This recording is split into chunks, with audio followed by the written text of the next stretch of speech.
All right. Here we go. This is Three Moms and a Dad. And we do actually have three moms and a dad this morning. So thank you for joining us. If you don't know what this show is about, it's about us talking as parents about the different things that we go through, from education to things at home to discipline.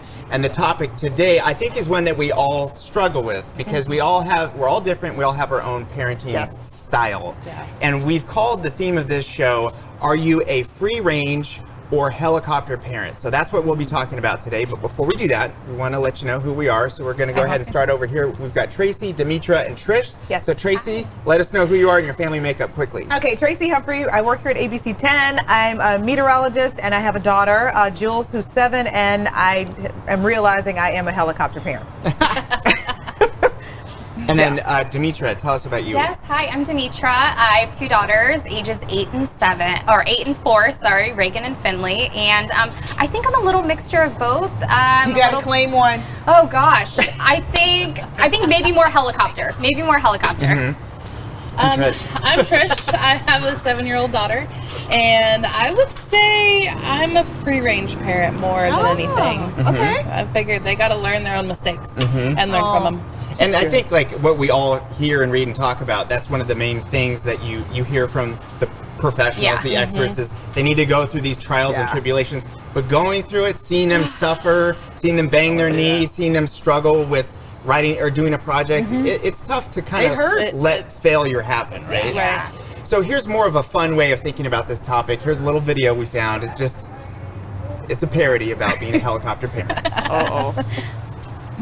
What's going on? Every day they're hovering. Copter Mom! Copter Mommy in the house tonight. Gotta make sure that everything's right. And she gon' make you sterilize. You know she can't help it. Every day I'm hovering.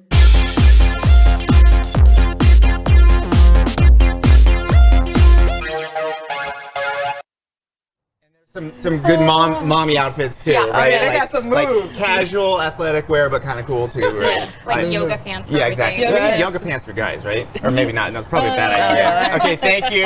Not happening. It's good to get that covered. Okay, so here's another thing too. We use the helicopter free range as sort of umbrella ways to describe things. There's other like subcategories, and this is something that caught my attention here about different parenting styles. So we'll go ahead and show you this. There's things called a lawnmower parent, where you try and mow down all the children's challenges, discomforts, and struggles. Guilty on that one for me. Attachment parent, you're just close all the time, maybe too much, just to try and figure out what's going on. You never really give them their space. And then there's other ones, tiger parent, we talked about just before we started here, really drilling in on those academics and just you're going to succeed no matter what, even if I have to make you succeed. I'm definitely that too. So there's a bunch of different things. So let's go a little bit deeper personally here, where we kind of fit in and why. Helicopter free range, what do you think, Demetra? You know, I think after watching that video, maybe I'm not so much of a helicopter when we're out at the playground. I haven't done any of that. I'm kind of like, go figure it out. Try not to fall. Don't break anything. But I'm definitely very involved in what they're doing on a day-to-day basis. So that's where I think the helicopter comes in for me. Okay. But maybe with other stuff, I'm a little more free range. Can I just say briefly, I didn't say this, so I'm holding this phone because we are getting our real-time comments from you watching on Facebook Live. So if you want to share anything, you want us let us know what you're thinking, do that, and I'm going to be reading them off as soon as they come up. So I just want you guys to know, join us. Yep, we still have time to get in there. We'll do Trish, Tracy, and then comments. Okay. So where do you rank? I mean, I'm definitely free range when it comes to stuff at home. Like that, but I would say probably more of a tiger parent. Okay. Because I think school is really important, and soccer is what she's in right now, and I feel like she has to succeed. Like, we're doing all this time, we have to do, put all this time into it. Why not succeed? Why not push her to be better and teach her how to be stronger as a person while she's doing that? Show her how to be a leader and be successful. That doesn't sound free range. Well, just that part of it. Just you got to pick and choose your battles, right? If she gets hurt on the soccer field, I'm not the parent that's going to run out there and be like, "Oh my God, are you okay?" I'm like, you know what? Suck it up, get up, kids. Like, if it's really hurt, then it's one thing. But if it's just a fall or a bang, that's part of the sport. Get up. Yeah, exactly. Yeah, exactly. Get up and win. Okay, Tracy. Okay, so I thought I was free range, and then as we talked, and I started reading, 180. I know. I think I got some helicopter tendencies, and I think it's because I'm controlling, and I'm trying to stave off failure. I don't want her to fail if I can help it, and I think that's one of the traits of a helicopter parent. So I'm here to kind of find out how I can do that. What do you call that? As a healthy alternative to that, right? And not so much that I stop her from succeeding or even failing if I think that's what's best for her. Right, right. It's tough. This balance is tough, you know, because we see the good in being involved, and then also when you overdo it, you're restricting that moment, because we all remember failure and getting up and doing better on our own. You just hope it works out for your kids. Right. What are people saying? Okay, so we got tons of people here. I just want to thank you guys again. Jessica Downey says hello all. All right, Jessica. Yeah, I got Maria who says I'm in the middle. Leticia says totally helicopter. That's me. And then I have Beto says, I consider myself a father and grandfather everywhere. And then Maria, you need to let kids make mistakes. They need to feel like they are independent. And Jessica, who circles back, is it possible to be both? LOL, because I think I'm both. Her teachers and her school administration would and have said I'm a helicopter mom before, and she gives like a little wink. Extenuating circumstances I've mentioned before kind of forced me to be a hover parent sometimes, and maybe that's where extenuating circumstances can definitely, I will jump in, and I don't hesitate jumping in. So what do you call that person? You're involved. Let's just say you're involved. Okay. And you know, what about you? I would definitely say I'm a helicopter parent, and the reason why is this: it's not because I'm trying to stand in the way of their goals or whatever, but I feel like when you have kids, you all of a sudden have this ability to see the future. You see them dancing on the table, and you're like, in about 4 seconds, they're going to go off the edge, bump to the head, cry, do we have a Band-Aid? No, we don't have the Band-Aid that they like, so I'm going to step in and do this. So I tend to overthink things, but I also realize too, and you know, my wife's from Montana, she's full free range, and I grew up free range, so why should I deprive my kids the freedom of what we had growing up? So I struggle with this. That's why I picked this, because I'm learning from you guys and from the comments. Okay. I struggle with this because she'll tell me, you're being a helicopter dad right now. You just need to let them figure out. But they're fighting, and I don't want this. You know, they're sad. She's like, let them figure it out. Oh, I like that. This is what we're going to take a quick turn here, because I saw this, and I think that this really sort of, I'm trying to understand why we're even struggling with this, right? Because back in the day, this was not really a thing. And I want to show you a map here of what really caught my attention. So this is one family in one area in the UK. And the large map is roughly the range of great-grandfathers. So this is the same family, so they probably have the same sort of history, same sort of things. Okay. And at age 8, he used to go 6 miles down to the fishing hole all by himself at age 8. Grandfather, so one generation, apart, would go about a mile, go in the woods, do his own thing.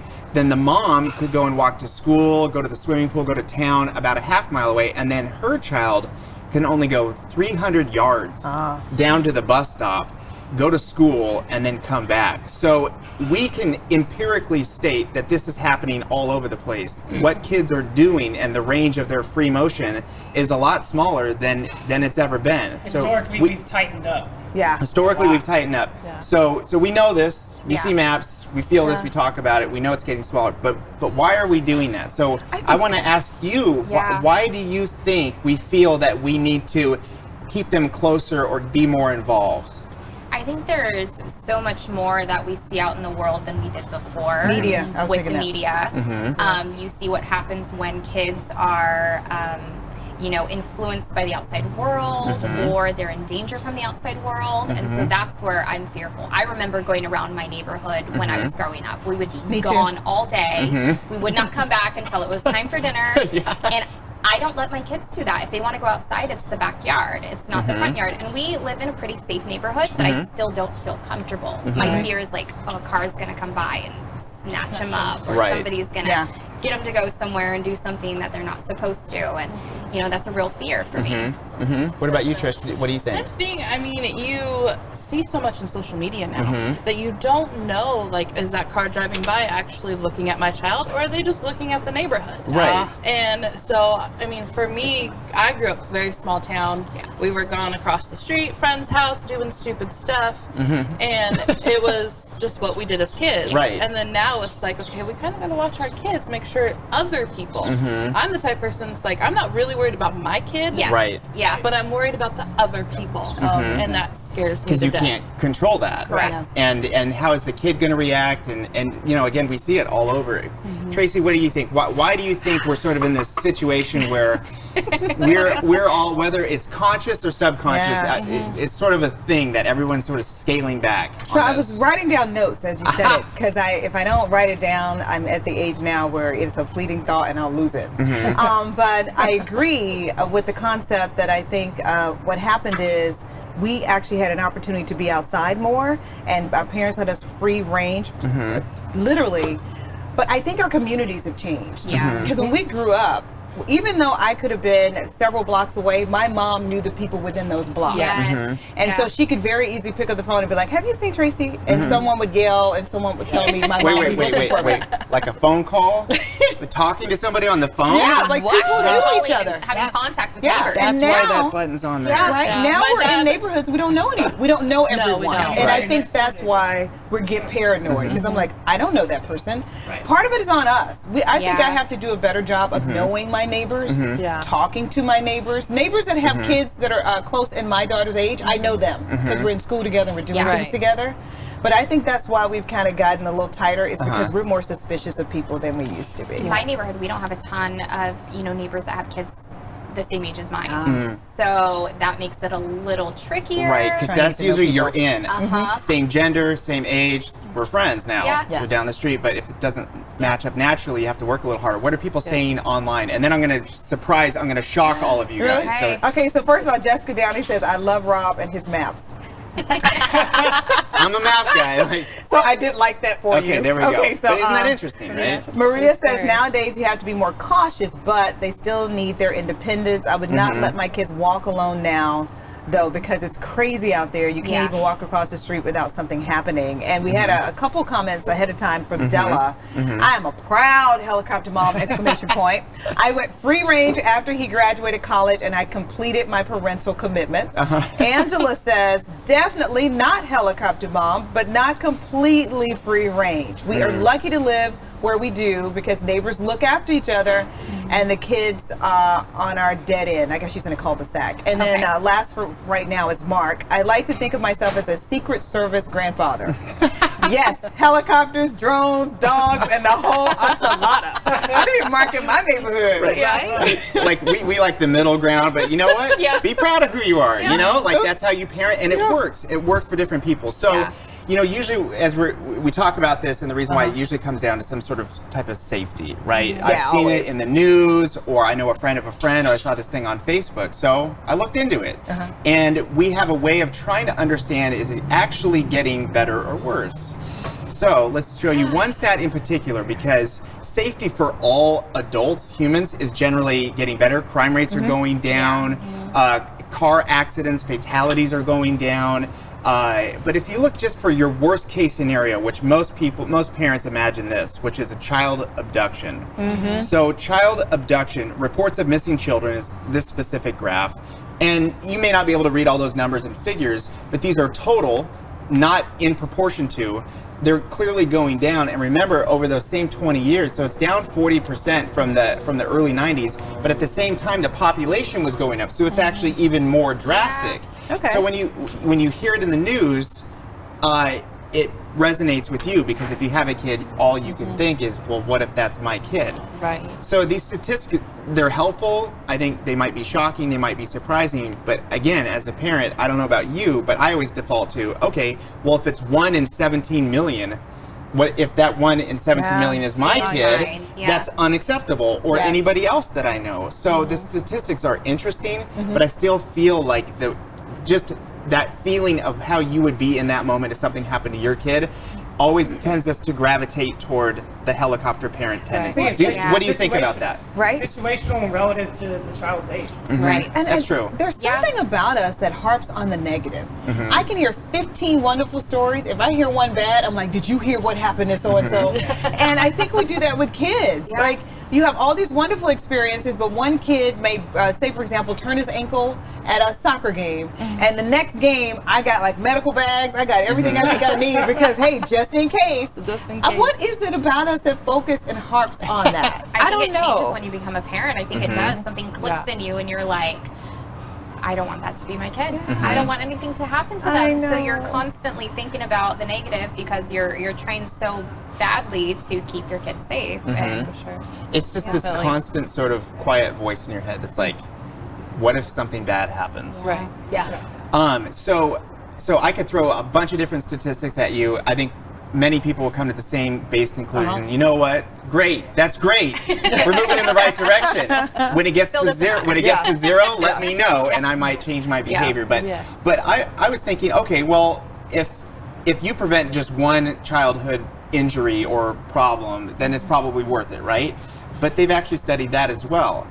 And if you overdo it, if you are overbearing and you're really restricting your kids' activities, their free-range interactions, things like that, is there a downside to this? I think so. You know what? And I'm sorry, I didn't mean to cut you off. It's I okay. just thought about it. You ever, like, someone told me, like, their kid was getting close to the stove, right? And so you always tell your kid, don't get close to the stove because I got things I'm cooking and you might burn yourself. And then I had this older dude that said, no, let them burn themselves. I'm like, he's like, they won't do it again. they won't do it again. They won't do it again. So I feel like sometimes I'm jumping in the way of giving her a really good learning experience. Right. When it comes to the outside world, I'm definitely helicopter, but inside the house, when I know that they're safe, I know as far as being abducted or somebody doing something. You know, my 8-year-old cooks eggs on her own. Wow. She wanted to, and I said, go for it. My husband was a little worried, and I'm like, she'll learn. She has to do it. Right. I'll show her, and she's going to try it. They're out in the backyard. They're playing with God knows what. You know, and I'm kind of like, I think you'll be fine. And I do a risk assessment. Like, you're about to jump off that. How bad could you get hurt? If it's not bad, go ahead and do it. Exactly. Okay. Exactly. You have to sort of be situational. What Mason, the guy with the camera, who's doing a great job, Thank you, it Mason. depends on the situation. So here's my final thought, and then we'll wrap it up. We only have a couple more minutes. Okay. So if you overdo it, they studied this, and someone who did this study, they called it the creative crisis because they found through their study that by that kind of behavior and restricting the child, and this is a lot, but let me just get through it.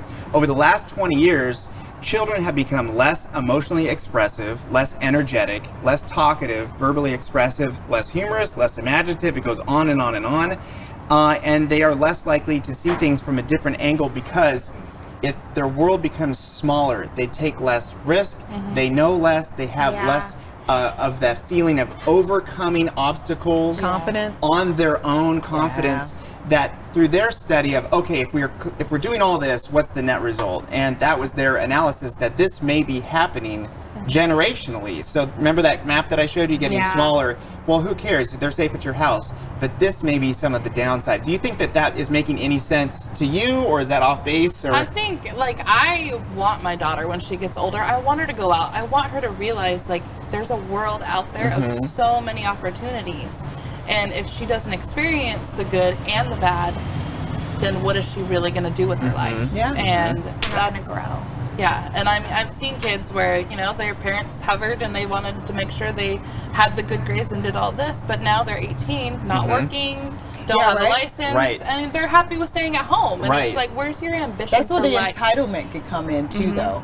Because, you know, that's that whole thing where kids have, I'm back to the soccer game, and then everybody, like, at the end of the season, everyone gets a trophy. No, everyone did not get a trophy. Everyone did not win.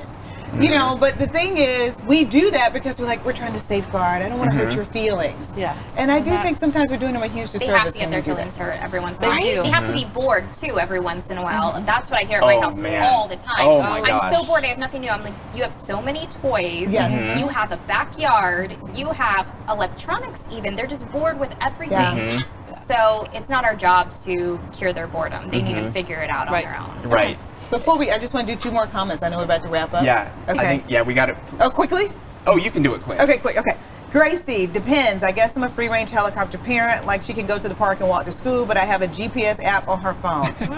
There you go. Okay, let's end with that one. That was pretty funny. That was a good one. You know, at the end of the day, as a parent, we have the GPS. Yeah, we do have the GPS. Free range, but I need a locator beacon on you at all times. So again, Just in case. 3 moms and a dad, if you're just watching this a little bit late, so when we talk about parenting issues, today was, are you free range or helicopter parent? Pros and cons, somewhere in between. Thank you for sharing your views. Thank and you. thank you for joining us. We'll see you next time. Bye. Free range.